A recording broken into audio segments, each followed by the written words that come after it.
রণক্ষেত্রে পরিণত হয়েছে মধ্যপ্রাচ্য। মার্কিন দম্ভ গুঁড়িয়ে দিতে এবার সরাসরি ময়দানে নেমেছে ইরানি আইআরজিসি। একের পর এক ক্ষেপণাস্ত্র আর ড্রোন হামলায় প্রকম্পিত হচ্ছে ইসরায়েল ও মার্কিন ঘাঁটিগুলো। হুঙ্কার দিয়ে নয়, এবার সরাসরি আঘাতে বিশ্বাসী ইরান। উত্তর উপসাগরে দাও দাও করে জ্বলছে মার্কিন তেলবাহী ট্যাঙ্কার। আইআরজিসি স্পষ্ট জানিয়ে দিয়েছে, জলসীমা দিয়ে কোনো মার্কিন বা কোনো ইসরায়েলি জাহাজ গেলেই তাকে সলিল সমাধি দেওয়া হবে। হরমুজ প্রণালীর নিয়ন্ত্রণ এখন সম্পূর্ণ তেহরানের হাতে।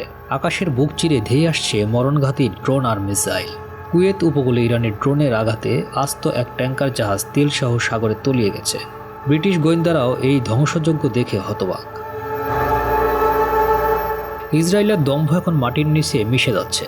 লাখ লাখ ইসরায়েলি নাগরিক এখন প্রাণ ভয়ে মাটির নিচের ব্যাংকারে আশ্রয় নিতে বাধ্য হচ্ছে।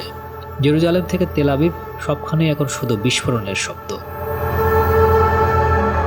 ইরানের শীর্ষ নিরাপত্তা কর্মকর্তা আলী লারজিনের দাবি, গত কয়েকদিনের যুদ্ধে 500-রও বেশি মার্কিন সেনা খতম হয়েছে। ট্রাম্পকে হুঁশিয়ারি দিয়ে তিনি বলেছেন, নেতানিয়াহুর ধোঁকাবাজিতে পা দিয়ে যুক্তরাষ্ট্র এখন নিজের কবর নিজেই খুঁড়ছে। প্রাণ বাঁচাতে মধ্যপ্রাচ্যে ছাড়ছে মার্কিনরা। একদিনেই 8,500 মানুষ পালিয়েছে। সব মিলিয়ে 17,000-এরও বেশি মার্কিন নাগরিক এখন ঘরমুখ। তারা বুঝে গেছে এই আগুনের মুখে দাঁড়িয়ে থাকা অসম্ভব। যুক্তরাষ্ট্র কি পারবে তাদের পতন ঠেকাতে, নাকি মধ্যপ্রাচ্যের এই আগুনে পুড়ে ছাই হবে সাম্রাজ্যবাদী শক্তি?